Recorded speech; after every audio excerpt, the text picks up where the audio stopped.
जय श्री कृष्ण. आज आपण अधिक महिना कसा येतो ते बघणार आहोत.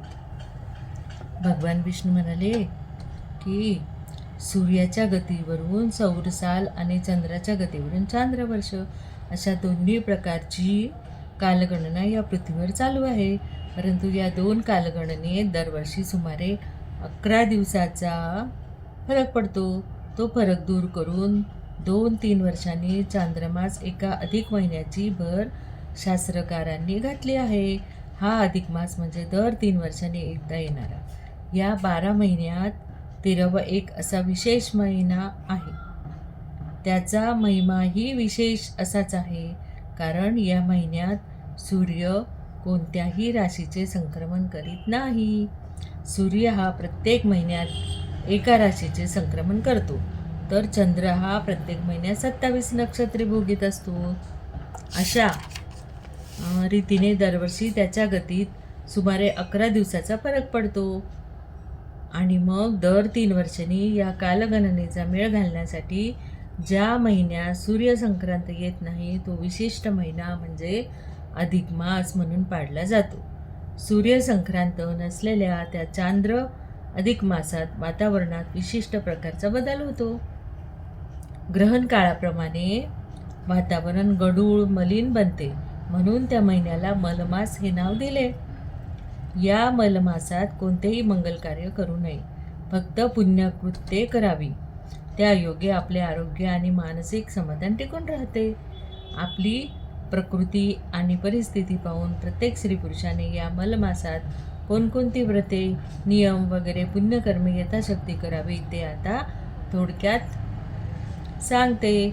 यातील एक जरी गुण पुण्यकर्म कळत नकळत घडले तरी त्याचे फळ चांगलेच मिळते. या अधिक मासात दानाचे महत्त्व फार मोठे आहे. रोजच्या व्यवहारात माणूस आपल्यासाठी आणि कुटुंबासाठी, आपतेष्टांसाठी सारखा खर्च करीत असतो, परंतु त्याला ते दानाचे पुण्य लाभत नाही.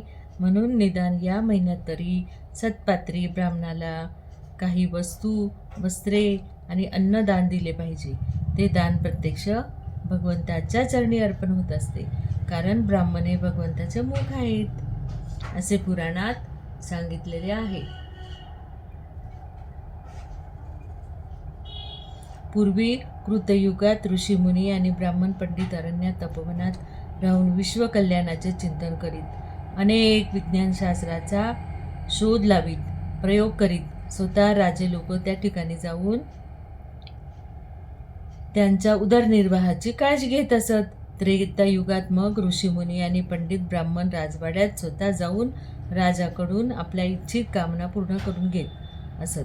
आणि द्वापार युगात राजे लोक मोठे मोठे यज्ञ समारंभ करून त्यात ऋषीमुनी आणि विद्वान ब्राह्मणांना मुद्दाम निमंत्रणे करून बोलावीत आणि त्यांना भरपूर दाने देऊन त्यांच्या उदरनिर्वाहाची काळजी घेत.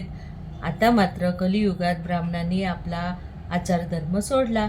ब्रह्मजाणते, विद्वान, निष्ठावान असे ब्राह्मण फारच थोडे राहिले. ऋषी मुनी तर अगदीच थोडे राहिले. अशा सदाचारी, निष्ठावान गुरु, ब्राह्मण, सुवासिनी यांना गृहस्थ पती पत्नींनी मुद्दाम आपल्या घरी बोलावून त्यांची पूजा करून यथाशक्ती वस्तू, वस्त्र, अन्न दान करावे. मिष्टान्न भोजन देऊन, विडा दक्षिणा देऊन त्यांना बोलवावे. अधिक महिन्यात ब्राह्मण पूजेचे आणि त्यांना दान देण्याचे पुण्यकर्म जसे श्रेष्ठ आहे, तसेच गायीची पूजा आणि गोदानाचेही महत्त्व फार आहे. ते आता दुसऱ्या अध्यायात सांगितले आहे. नारायण आणि लक्ष्मी यांचा हा सुखसंवाद आपण दुसऱ्या गोष्टीमध्ये बघूया. तर अशी आहे ही मलमास म्हणजे अधिक महिन्याची सुरुवात. या अधिक महिना खूप नाराज झाला, कारण की या सगळे लोक याला धोंड्याचा महिना म्हणत होते. धोंडा म्हणजे दगड, आणि दगडाला मुळीच किंमत नसते. म्हणून हा धोंडा म्हणजे हा महिना बालकाचं रूप घेऊन खूप दुःखी कष्टी झाला. आणि मग या दुःखी कष्टी झालेल्या मुलाला बघून विष्णूला तो गोलोकात गेला.